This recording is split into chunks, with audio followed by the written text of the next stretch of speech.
Good morning and welcome to another episode of Unscripted and Unchained RPG Review. I am DM Bloodworth, and as you can see by the graphics, today I'm going to be talking about Lamentations of a Flame Princess, which is an RPG, obviously, and I'm going to be talking specifically about the player core book, Rules and Magic.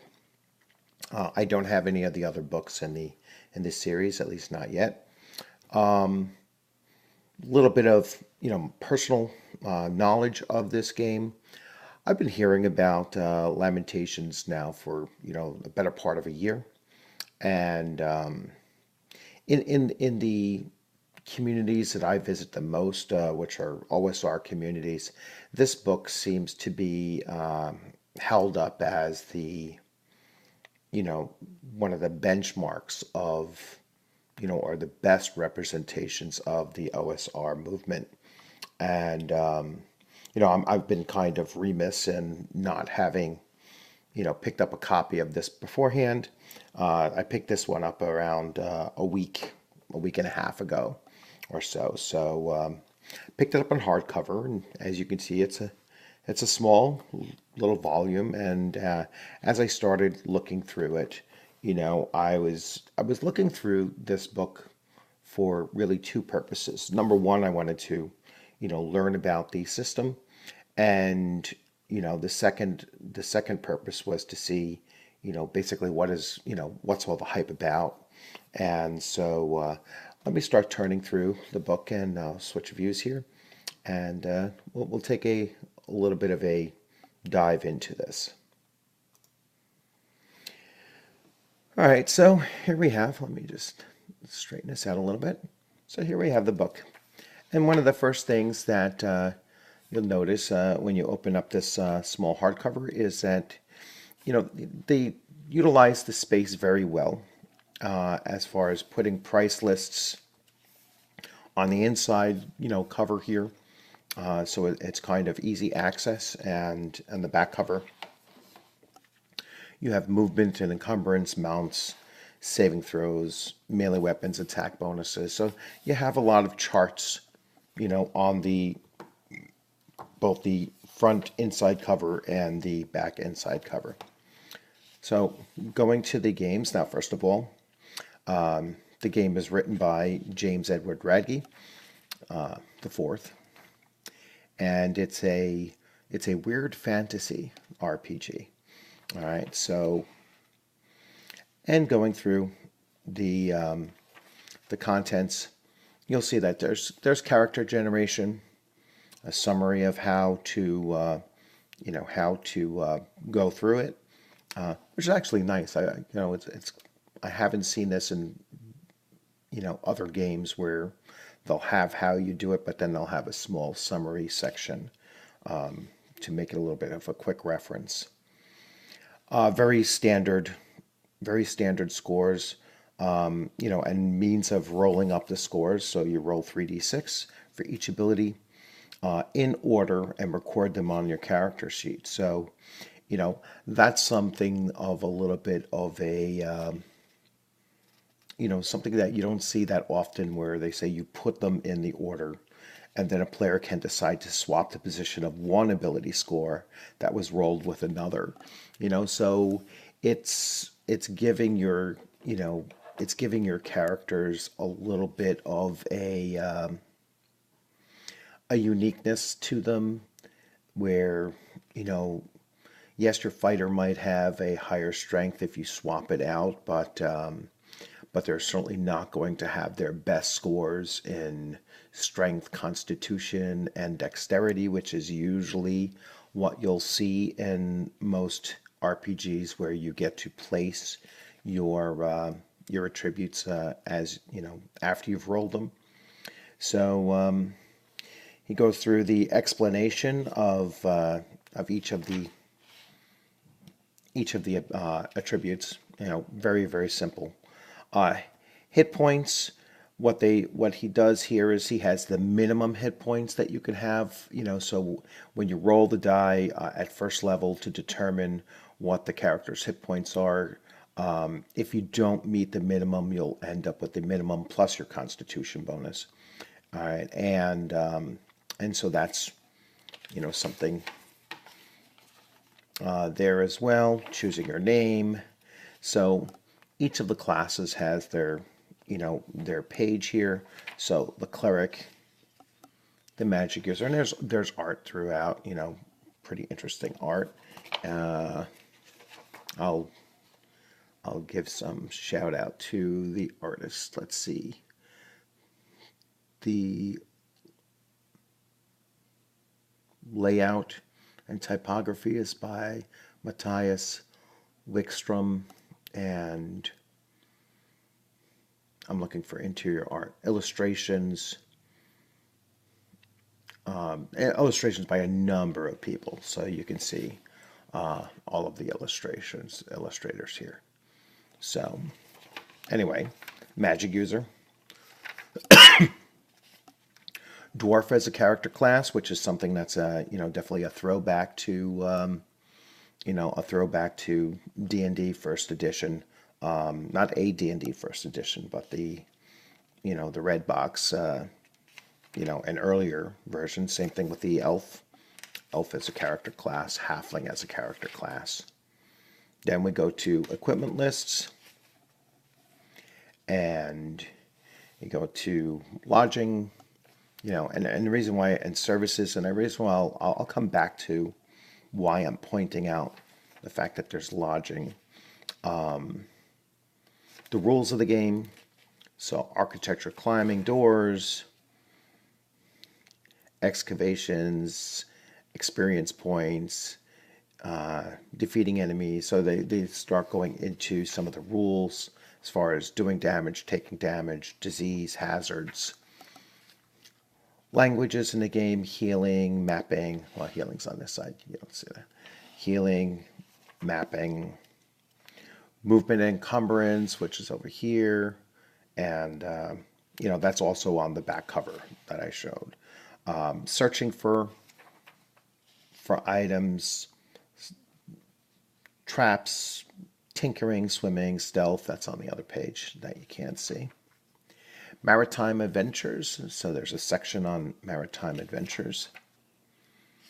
Encounters at sea, the crew of the ships, water conditions, and such. A system on retainers, their costs, what kind of retainers you can pick up, hiring retainers, property and finance and investment, so upkeep and taxes, your yearly returns, what happens if you go bankrupt, encounters, and, very basic, surprise, encounter distance, reactions, combat, and your different, holding actions, movement, aiming, pursuit. That's an interesting mechanic that you generally don't see, or I haven't generally seen it. Unarmed combat, wrestling. We get to some of the color plates here now, and they're incredible, absolutely incredible color plates. Interesting stuff, so that's why I called a weird fantasy, kind of bloody, so not your PG, AD&D from, back in the day. And certainly not your AD&D 5e today. And you can see that, it's obviously written for a more mature player base.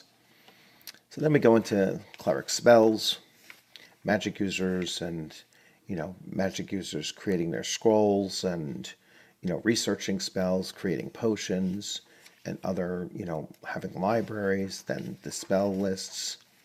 We'll just flash through these.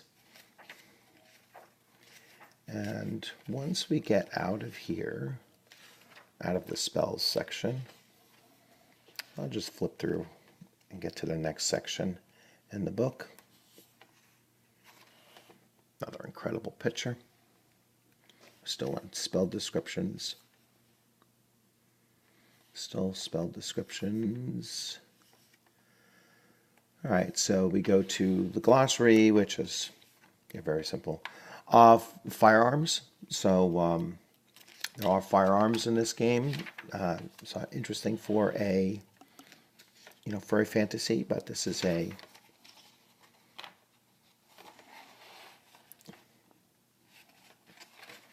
somewhat of a unique fantasy.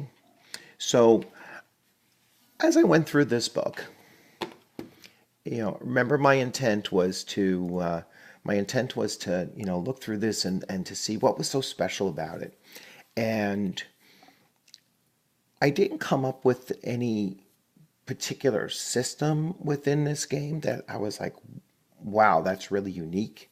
I mean, there were a few things that, were in kind of a minor way, a little bit different than what I've seen before, but nothing really stood out as unique. So I kept on saying to myself, what is the real draw to this game?